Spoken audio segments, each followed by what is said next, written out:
Look, I'm sure I don't need to introduce myself to you all. Obviously, you've heard of me. One doesn't just simply breeze through life without hearing about the great heroic kings of history. And look, does King Herod the Great ring any bells? No? Well, that's who I am. And you're going to learn my side of the story, whether you like it or not. Look, I worked hard to make Jerusalem the city it was, to make Judea the great country it became under my rule. I certainly wasn't about to have that taken away from me, not by anyone. And yes, the Bible scholars and historians have given me very, very, very little credit. I was known for making the cities bigger, especially Jerusalem. It grew and grew and grew. The temples better, and taking pride in our great nation. After all, they called it the Herodian kingdom. But that all came under a very peculiar threat one day. So as you can see, look, I was just an absolute wonderful ruler. But you know, partway through my reign, I had some really unexpected guests. Some men from the east arrived, desperate to speak to me. Of course they wanted to speak to me because I'm Herod the Great. And as you probably gathered, most people are desperate to speak to me. So this is not the shocking part, it was the things they said to me that left me absolutely speechless. Could you say that again? We only wanted to know where we could find him. Who? The child, the newborn King of the Jews. We saw his star as it rose, and we have come to worship him. So this is a bit of shock to my system. A new king? Look, I'm the king. A new king, not on my watch. I called for all the best of the Jewish leaders and priests and teachers of religious law and asked them what on earth these men from the east were talking about. And where was this so-called Messiah supposed to be born? In Bethlehem, in Judea, they told me. And they quoted the prophecy back to me. It was so annoying how they know all the scriptures like that. Still, I knew what I had to do. I called for these wise men again. I asked them when the star they had been following first came into appearance, so that I might find out how old this precious child was. Oh, had to have been about 18 months ago by now, wouldn't you say? Yeah, about that, I reckon.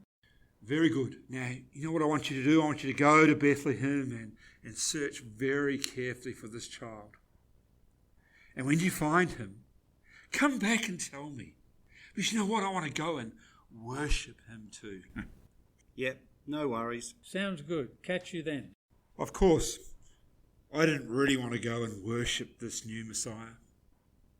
I was the only king the people of Israel would ever need. You know, I was Herod the Great, of course, even if we were still occupied by the Romans. But anyway, you might not want to see this next bit. You know what? I never saw those wise men from the east again. And I was furious about that. They left me with no choice. I had to take matters into my own hands. You know, I only did what I really needed to do. And what I needed to do was to have every boy under 2 years old killed. So there was no chance for this new ruler to rise up and usurp me. Because of course I'm Herod the Great. My men were very thorough. And it fulfilled a prophecy spoken by Jeremiah. A cry was heard in Ramah, weeping and great mourning. Rachel weeps for her children, refusing to be comforted, for they are dead. For a while I didn't know whether we'd gotten rid of the child or not, but I continued to rule and eventually died of something.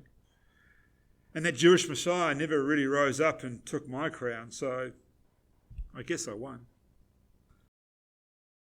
Hang on a minute. If we could interject here. Yeah, don't think you're getting the full story from one-time acquaintance old King Herod here. He's not a very reliable source after all. But you're welcome to hear our side of the story. I'm Idra. And I am Marcos with a Q. Shouldn't that be Quarkus? The Q is in the middle, Idra. You know that. Right, of course. How you ever get labelled a wise man, I'll never know. Well, that brings us back to our side of the story. Yes, you see, the Bible will tell you we came from eastern lands, and that's probably enough information. This may have been Persia or India or Arabia, but it doesn't really matter where we came from. It only matters where we ended up. We get called a lot of different things in different versions of the Christmas story. Wise men, Magi, strangers. kings. I like that one. But what we really did with our lives was study the skies. We were Bible time astronomers. Possibly even astrologers. And it was what we saw in the sky that started us on our journey. In our observations, we started to see the brightest star we'd ever witnessed rise into the sky to the west. We'd never mapped it before, and we knew we'd need to keep watching it. To follow it. So that's what we did. We studied ancient texts and followed that star by night, believing it to be the Star of Jacob, and that it would rise over the birthplace of the prophesied Messiah. There were more than two of us travelling with our camels, or perhaps they were llamas. Some Eastern traditions say that there were as many as 12 of us studying and travelling together. And Western traditions tend to assume there were only 3 of us. Now, King Herod was telling the truth about the next part. When we had followed the star to the land of Judea, we met with him and asked him to direct us to where the newborn King of the Jews was. We wanted to worship him. If this miraculous star had risen in the sky for the birth of this new king, he must have been a powerful one indeed. Something felt a bit off about the meeting when we left. But we still went to Bethlehem to find the child. That miracle star stopped right over the place where the child was. We were filled with joy.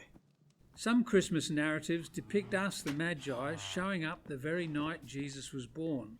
But that wasn't the case. It took us a long time to travel to Bethlehem, so he wasn't a newborn when we met him.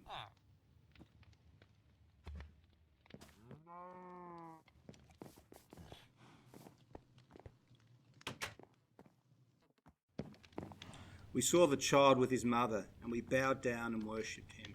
We presented him with gifts. Gold to signify his status as King of the Jews. Frankincense to represent his divinity and status as the Son of God.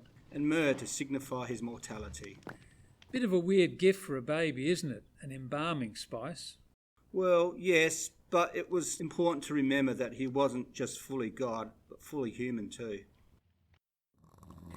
We were going to do what King Herod had instructed, but the Lord told us in a dream not to return to him, so we snuck back to our own country by another route. And thank goodness we did. That Herod was bad news. And that baby Jesus grew up to do amazing things. He really was... That's right, is the Son of God. So that was the time we met the Son of God. Thank you for listening to our side of the tale. We hope you'll meet him too if you haven't already.